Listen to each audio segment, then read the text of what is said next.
Lobaba about to get that gift card treatment. Sorry for the late review, guys. Without further ado, so we jump in for where we left off last week with the Kirin, Yuri, and Tiara situation. Tiara deciding to fight Kirin and asking Yuri to join her. And the most important part of this entire interaction between Yuri and Tiara is Tiara saying that if Kirin takes Baam, there's a potential that she will never see him again. More on that later. But only natural, Yuri decides to fight after that. I mean, she went to the Lobopia whole mothership, so of course she's willing to fight Kirin now. Why is it that people who are lower ranked are so eager to dive into people who are stronger than them? And so we finally get to see Kirin's Shinua that he controls. And bruh, it is the legendary animal Ahaite. I've seen this animal in multiple different anime. It is sometimes referred to as a unicorn lion. What's cool about this animal that's mentioned by Tiara is that anybody that attacks it is executed, and not only that, it is one of Trom's most sacred beasts. Kirin says to it to avoid hurting Yuri, which I don't see how that's going to be possible. And based on what it sounds like it can do, it does heat or fire based attacks. So how can it avoid Yuri without hurting her? But Yuri stands, I think you can expect Yuri to get the same treatment that Jin-sung just got from Dumas, but Tiara is going against an officer as Kirin goes in to go search for Baam. Laura and the twin sisters are going to flee away, but in comes a new character called Fukudu,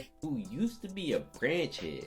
That also puts stock in Kirin, given that Vance has whole branch heads in his own personal army. But look at this, bro grips Laura's whole head before she gets saved by Sea Snake. Cha with another casual W walks up and one taps this man.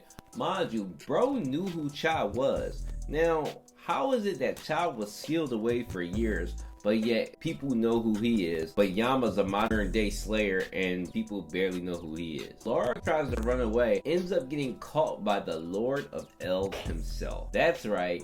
Elbaba catches a quick W, gripping Laura, and not only that, he socks her. I ain't gonna lie to y'all, Elbaba just rose his death flag. But moving on, this interaction is weird. We go back to Lobadon side where him and Hugo are having a discussion about her going free and what that ship was that was used by the Ark Librarian. As we already know, Hugo knows nothing about it, but she wants to be Lobadon's prisoner, which is a weird energy. I don't know what to make of that. Anyway, we flash to Lobadon and Baam having a true conversation about the book, but before we can get some context, they're contacted about what's going on at the Pobidu station and that Lara's in trouble. Not liking this Lara being the center of attention thing, but Lobadon and Baam take off to the warp gate, and the chapter ends with them taking the warp gate over to the Pobidu station. So let's discuss. Guys, still sticking to what I said earlier on before. Kirin versus Lobadon. I think we've already seen that Lobadon has trust in Baam already this early on. Given the situation, Baam cannot be caught. Tiara says that Baam getting caught could lead to him never being seen by Yuri again. So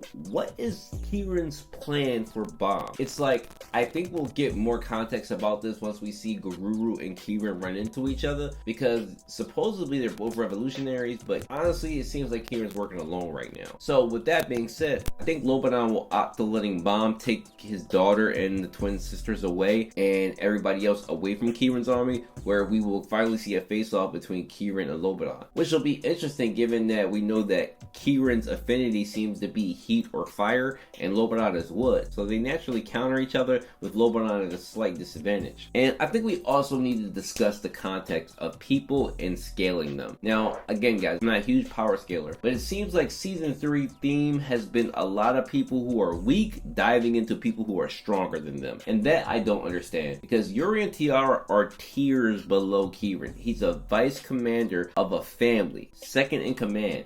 There's absolutely no way two of them together can take a vice commander of a family. But yet, the way Tiara talks as if it seems like they can deal with it. I don't know guys, I know that ranking comes a lot with influence and power, but when it comes to combat, it gets a little dicey. I mean, and we've already seen like the difference between somebody like Jin-sung, who's what, top 150, top 100, versus a Dumas who's, you know, top 40, top 50, and just diffed him no problem.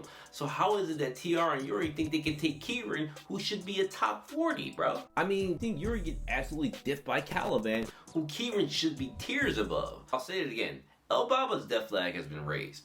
I honestly can see the next chapter with Lobadon walking in and seeing Lara gripped up, and bro just snatches Elbaba's head off, and then bam, Elaine's an orphan. Not that anybody's complaining, because Elbaba is the Lord of the Elves. But however, I think what Hugo's vice commander said is that Lobadon eats people. I think we might see Elbaba get snatched and ate. And then the Hugo business, I honestly didn't care about it. It was really weird. I don't care about her character that much in general. She's getting left on Lobadon's ship along with Yama, Darwin, and Doom. Not sure what that's gonna lead to. But I predict the next chapter will be an interaction between Guru and Kirin, which will give us some more context about what Kirin is after. Elbaba getting absolutely negative by Lobadon. And then maybe we get to see what Yama, Darwin, and Doom are gonna do, and even get some context on what Uracha gave Yama. But chapter 16.5 out of 10, I am still streaming tomorrow, guys, at 1 o'clock, so make sure you guys come through. And until then, cheers to a good week.